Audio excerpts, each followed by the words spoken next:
طب ايه اللي حصل؟ ازاي الاسلام ده اتغير؟ وايه هو مفهوم الاسلام المجزأ او الاسلام المزيف؟ زي ما قلنا هو ده الاسلام الحقيقي. فجينا احنا قلنا ايه بقى؟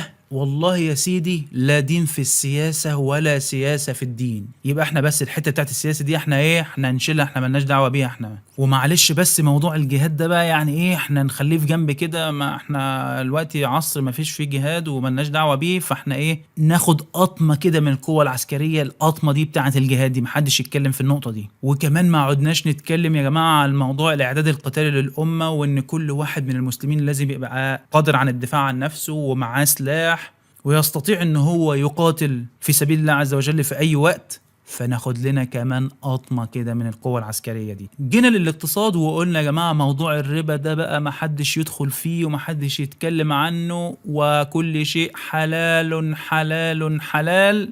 فنشيل حتة حلوة كده ايه من الاقتصاد. قلنا هنحكم بالدساتير الغربية ونجيب بقى دستور فرنسا ودستور بريطانيا، وهي دي تبقى القوانين الحاكمة في بلاد المسلمين. فنشيل بقى حتة الحكم بالشرع دي يا جماعة، عشان يعني مش محتاجينها بقى، احنا عندنا خلاص الحاجات الغربية كلها موجودة.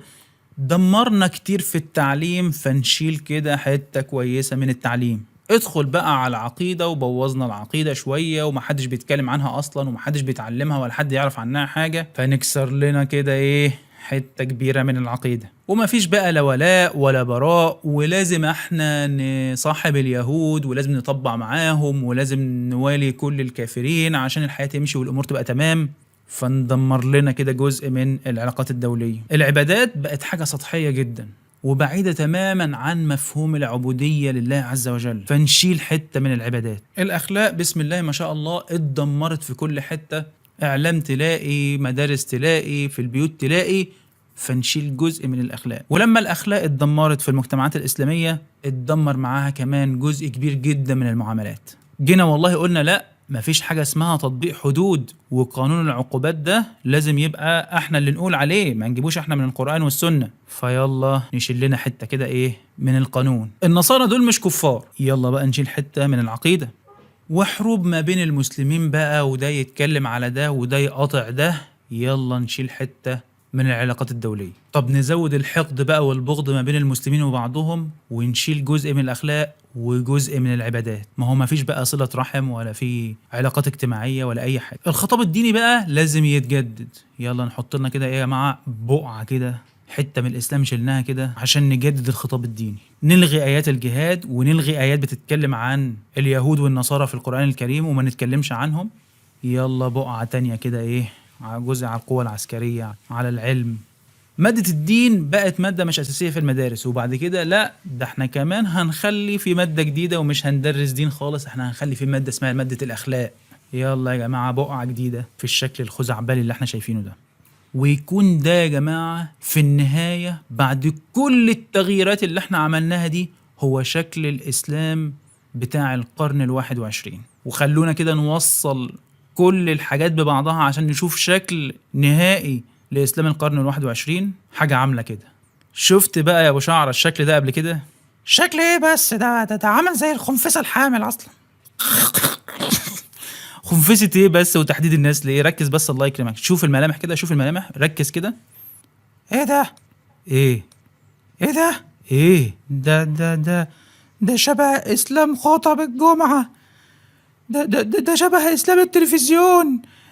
ده شبه اسلام الازهر. الله عليك الله عليك يا حبيب والديك. اسلام بش وتس ده بقى لما يبقى عند المسلمين لا بينفع في حرب ولا بيعطي قوة، فتلاقي حال المسلمين دلوقتي كده. الشخص اللي بيحمل الاسلام ده جواه مش مستريح، حاسس ان في حاجة غلط، مش قادر يحقق حاجة، حاسس دايما ان في حاجة ناقصة، ورغم انه شايف انه متدين لكن مش حاسس ما بينه وبين نفسه ان الدين فارق معاه حاجة. برضو اللي لسه بادئ في التدين بعد فترة محسش ان الاسلام ده هو اللي كان بيسمع عنه وان هو ده اللي هيريحه وهيتغير بيه. وطبعا لما يكون الاسلام المجزأ ده موجود يبقى لازم نشوف علماء بقى زي بتوع الكفتة، والمسلمين يبقوا في ديل الامم، لا اسهامات علمية ولا حضارية، مجرد شوية مستهلكين ولا عندهم اخلاق ولا حتى تقاليد متمسكين بيها، مجموعة اشخاص ممسوخين بيحاولوا يقلدوا اي حد في اي مكان. وطبعا الإسلام المزيف ده بيتسبب في وجود ضعف عام وهزال زي ما احنا شايفين كده يا كبدي.